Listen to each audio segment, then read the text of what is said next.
আনলে কি হবে? আমাদের কাজ আমাদেরকে করে যেতে হবে। আমরা আদিবাসী আছি, আদিবাসী থাকবো, আদিবাসী চিরকাল আমাদের সংস্কৃতি বজায় থাকবে।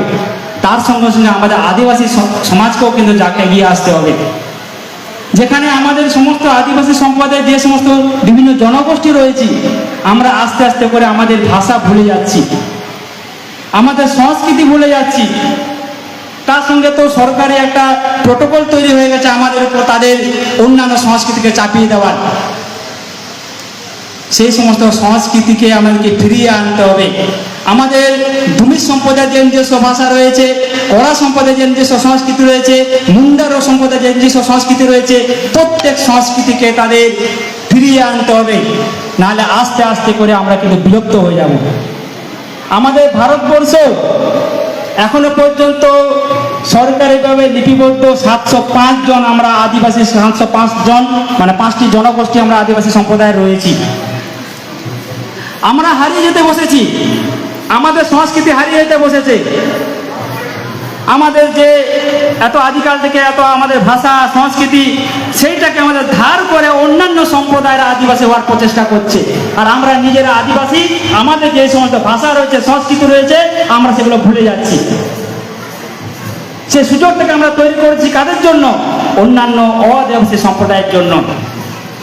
তার জন্য আমি বারবার আহ্বান করছি, প্রত্যেক এলাকায় এলাকায়, প্রত্যেক গ্রামে গ্রামে, প্রত্যেক শহরাঞ্চলে প্রত্যেককে আদিবাসীদের নিজস্ব সংস্কৃতি, সে সাঁওতাল সম্প্রদায়ের হোক, সে ভূমিজ সম্প্রদায়ের হোক, সে মুন্ডা সম্প্রদায়ের হোক, কি কড়া সম্প্রদায়ের হোক, কি ভিল সম্প্রদায়ের হোক, প্রত্যেক সম্প্রদায়কে তার নিজস্ব সংস্কৃতি, তার ভাষা ফিরিয়ে আসতে হবে।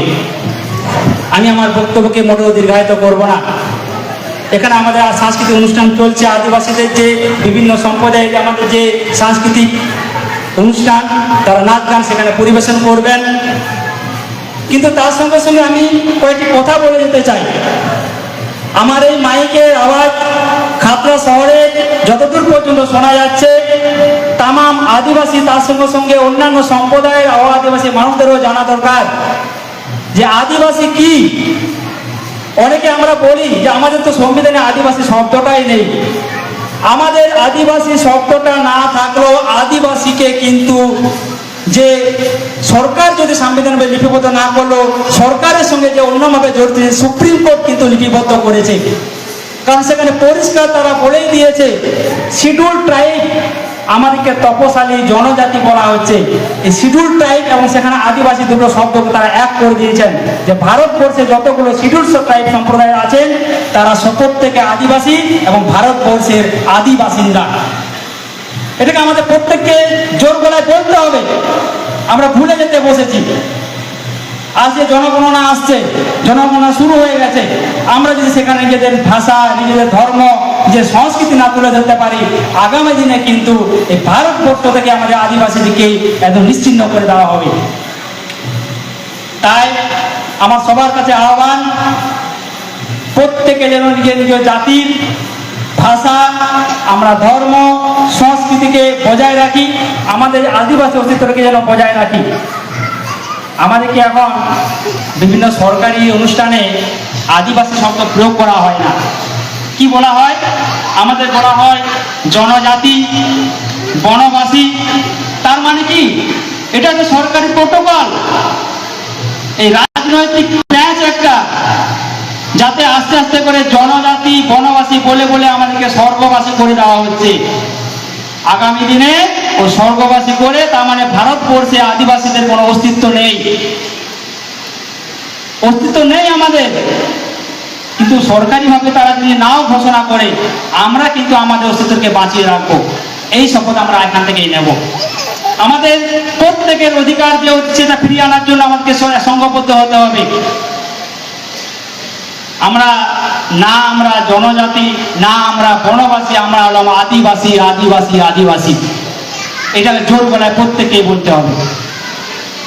তাই আমি খুব ক্ষুদ্র একটা ছোট্ট আকারে আমি লিখে এনেছি, এটা আমাদের আদিবাসীদের জন্যই। আদিবাসীর এই লাইনগুলোকে বলি আমরা আমার বক্তব্যকে সমাপ্ত করব।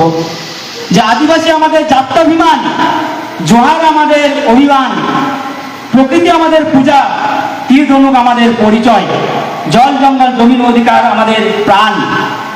তিলকা রঘুনাথ সিং, বিরসা মুন্ডা, ফুলো জানো, তাঁতিয়া ভীম আমাদের অভিমান। এই বক্তব্য বলে আজকে আমাদের এই অনুষ্ঠান চলুক এবং আমাদের যে পরবর্তী যারা বক্তাগণ আছেন তাদেরকেও আমি অনুরোধ করব যে আমাদের আদিবাসীদের যে অধিকার, আদিবাসীদের সংস্কৃতি তামাম দুনিয়ার কাছে আপনারা তুলে ধরুন। সবাই জানুক যে আদিবাসীদের নিজস্ব সংস্কৃতি রয়েছে, তারা আদিকাল থেকে তাদের সংস্কৃতিকে বজায় রেখে তারা সম্পূর্ণ আলাদা।